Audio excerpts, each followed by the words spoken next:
नमस्कार दोस्तों, कहानी के झरोखे में आप सभी का स्वागत है। मैं भारती दीक्षित हर बार आपके लिए कुछ नई कहानियां लेकर आती हूँ और इस बार की कहानी है कभी कभी प्यार में, जिसे लिखा है आलोक रंजन झा ने। दोस्तों, यदि कहानी आपको पसंद आए तो आप उसे लाइक जरूर करें और चैनल को सब्सक्राइब। तो आइए हम सुनते हैं कहानी कभी कभी प्यार में।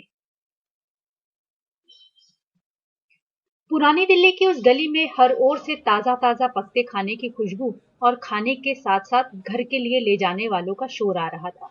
शाम की खूबसूरत रोशनी में वह गली इस तरह चमक रही थी जैसे बढ़ते अंधेरे में सारा जीवन वहीं सिमट आया हो। अंधेरे की बारिश में रोशनी के छाते ओढ़े गली मुग्ध हो रही थी। उसने वहीं से रीना को फोन किया था। वहां का शोर कुछ ज्यादा ही था। ऐसा उसे उस समय लगा जब रीना को अपनी बात 3 बार कहनी पड़ी। तीसरी बार में उसे समझ में आ गया कि रीना वहां से जा चुकी थी।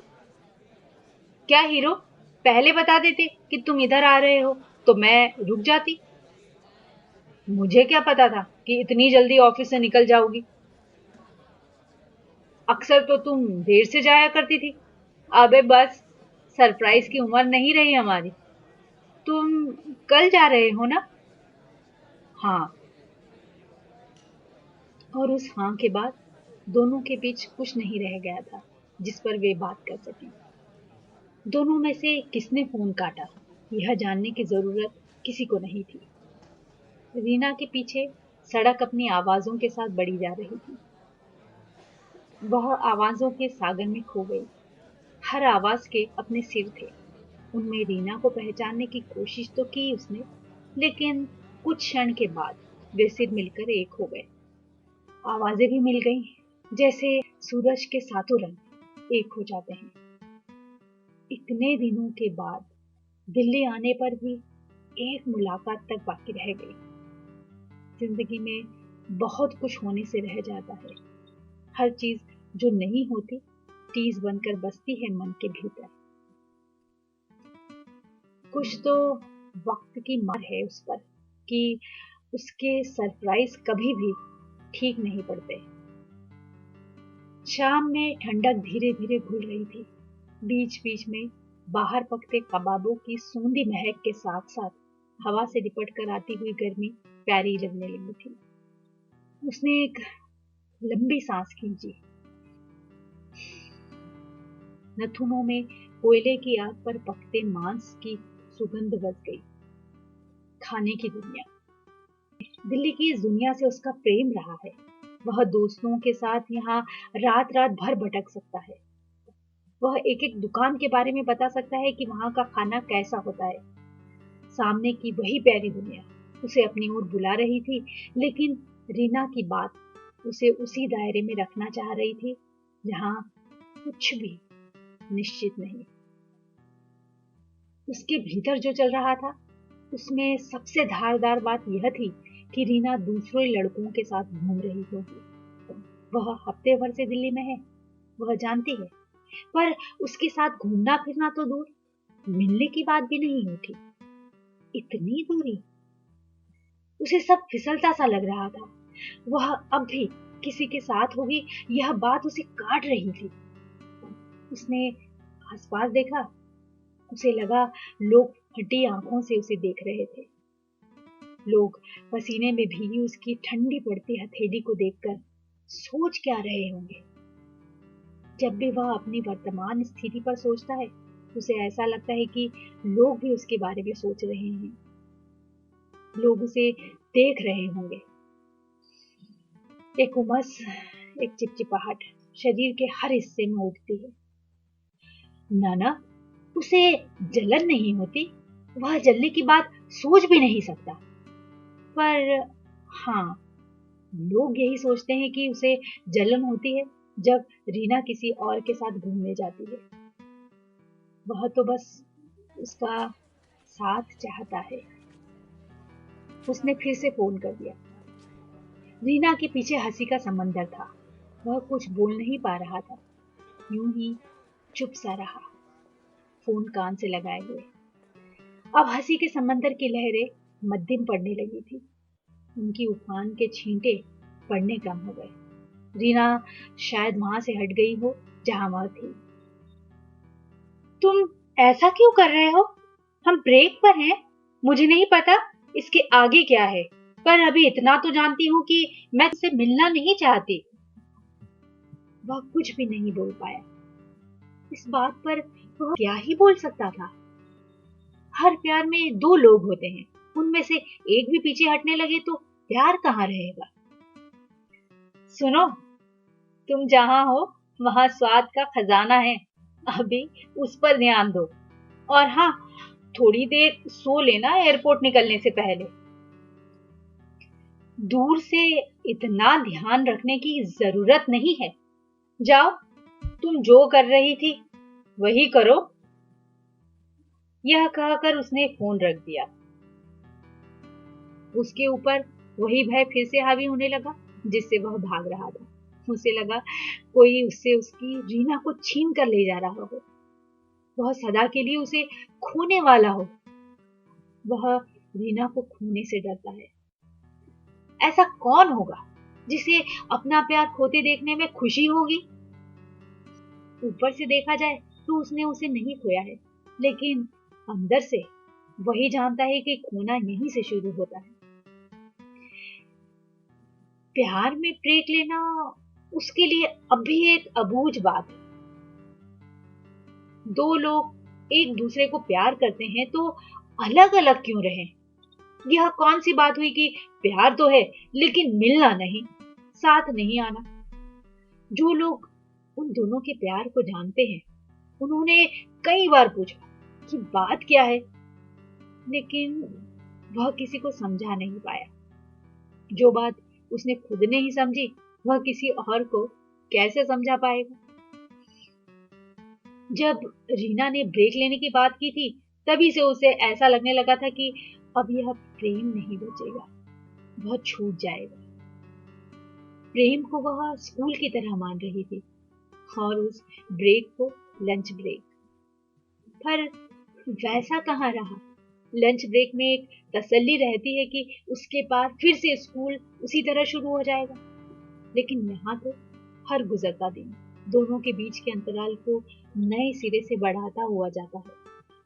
कहीं से भी यह नहीं लगता है रीना भी इस प्यार में है।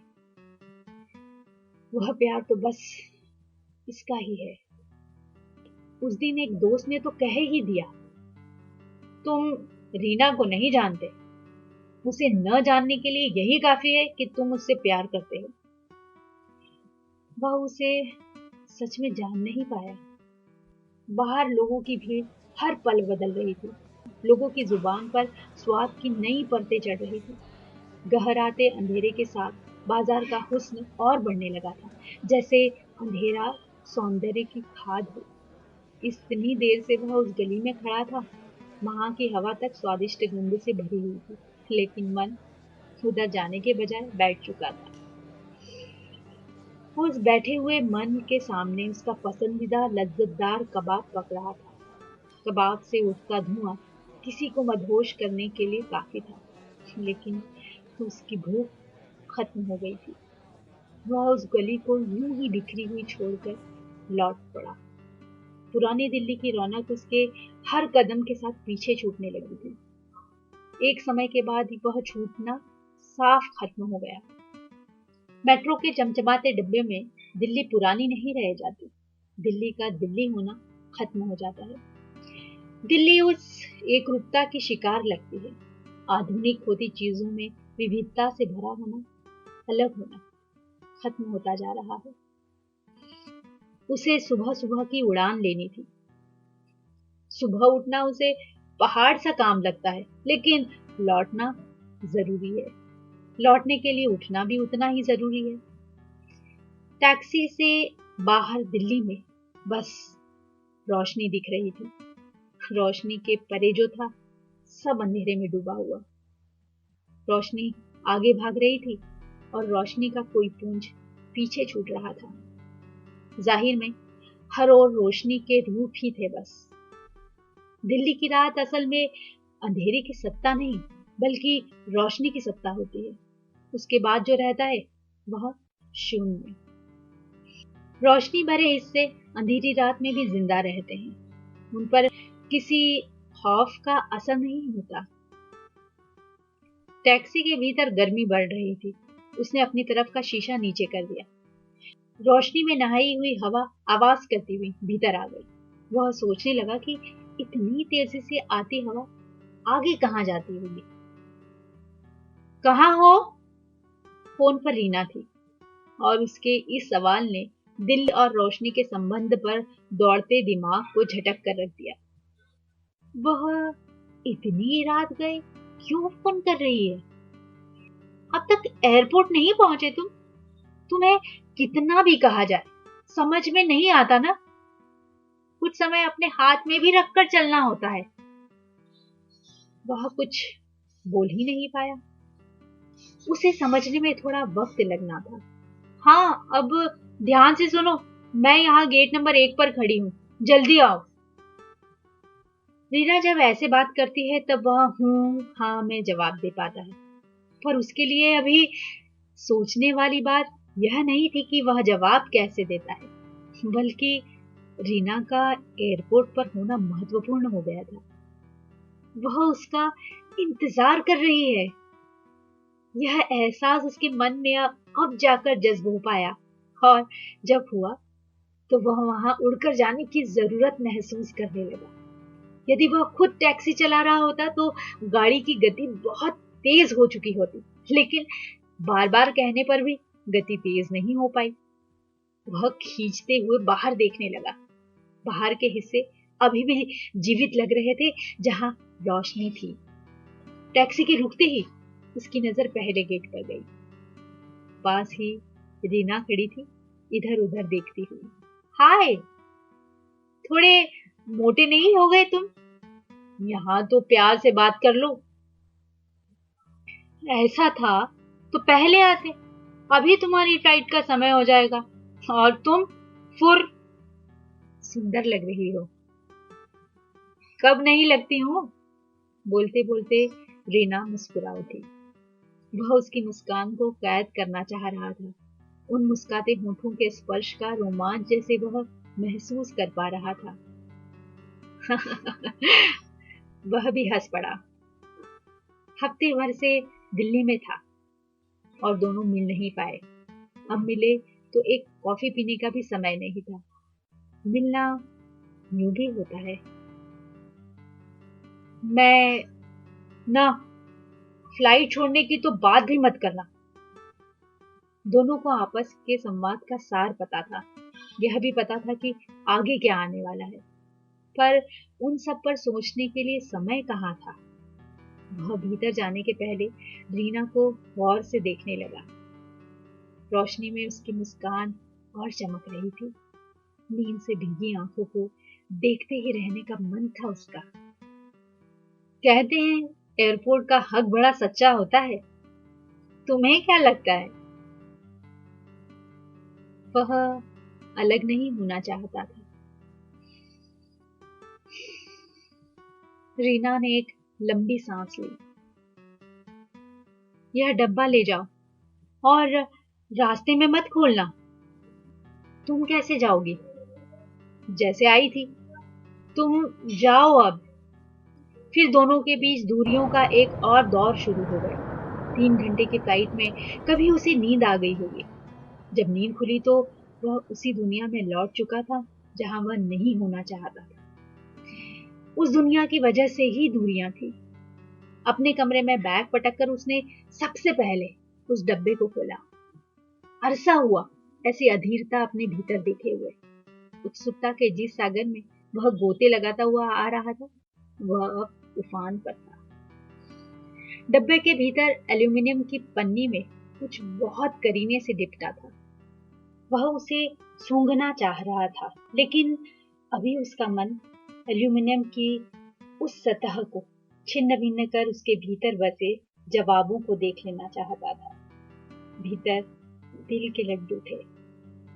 सबसे बड़ी बात, उन लड्डुओं में सबसे ऊपर एक आधा खाया हुआ लड्डू पड़ा था। रीना की पहचान।